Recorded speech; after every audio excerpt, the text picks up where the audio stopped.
জীবনটা এটা হচ্ছে লালসাময় একটা জীবন, লোভ, মরিচিকা, মায়াজাল। এই মায়াজালে আমরা আটকে আছি, ফলে মৃত্যুর কথা আমরা ভুলে গিয়েছি।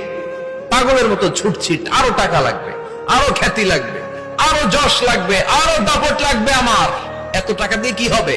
এত সম্পদ দিয়ে কি হবে? এত ব্যস্ততা দিয়ে কি হবে তোমার? স্টপ, থামুন, অনেক হয়েছে। আন্না, থামুন, take a rest, take a breath and think about death. Think that you have to go back to your Lord. একটু বসেন না, একটু ভাবেন যে আমাকে চলে যেতে হবে, চলে যেতে হবে। এই কোলাহল, এই ব্যস্ততা, এগুলো থাকবে, থাকবো না আমি।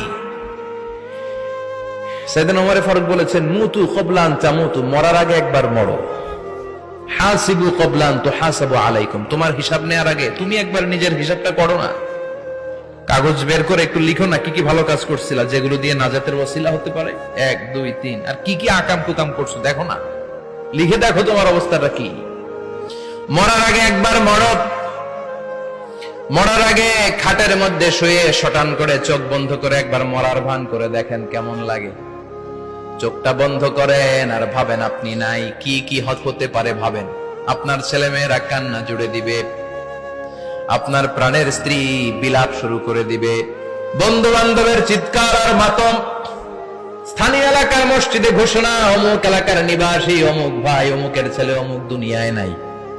সব আত্মীয়রা চলে আসবে, ফেসবুকে স্ট্যাটাস দেয়া হবে, সবাই সবাইকে জানাবে বিকাল 4টায় অমুক হাই স্কুল ময়দানে আপনার জানাজা।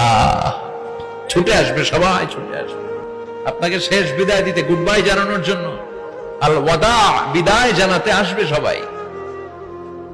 4 তাকবীর দিয়ে আপনার জানাজা হবে, অশ্রুসিক্ত জানাজায় আপনার বিদায় হবে।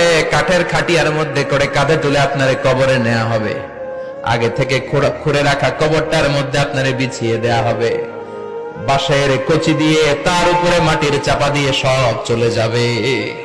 ভাবেন না একবার চোখ বন্ধ করে, this is the circle of life, this is the nature of life. এটা সবার হবে, আমার হবে, আপনার হবে। এত মায়া, এত ভালোবাসা কই যাবে? কেউ থাকবে না, সবাই আপনার অন্ধকার কবরে রেখে দিয়ে চলে আসবে। উপরে বাঁশের কঞ্চি, তার উপরে মাটির চাপা, অন্ধকার আর অন্ধকার।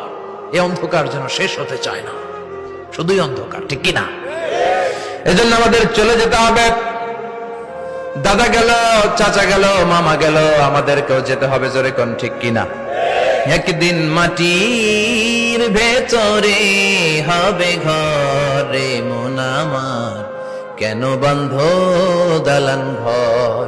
প্রাণ পাখি উড়ে যাবে পিঞ্জর ছেড়ে,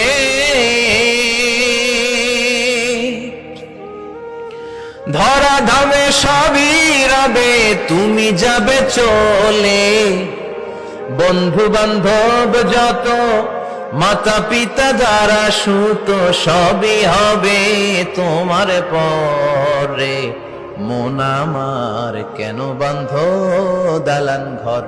একদিন মাটির ভেতরে হবে ঘরে মন আমার, কেন বন্ধ দালান ঘর? ঠিক কিনা? সব করে থাকবে, চলে যেতে হবে আমাদেরকে। এজন্য আখিরাতের কথা যেন আমাদের স্মরণ হয়। বিশ্বনবী বলতেন, নাহাইতুকুম আন জিয়ারাতিল কুবুর, আমি তোমাদেরকে কবর জিয়ারত করতে আগে নিষেধ করতাম, কিন্তু এখন নিষেধাজ্ঞা প্রত্যাহার করে নিলাম। এখন সব সময় তোমরা কবরের সামনে যাবা আর জিয়ারত করবা। কবরস্থানে জানতো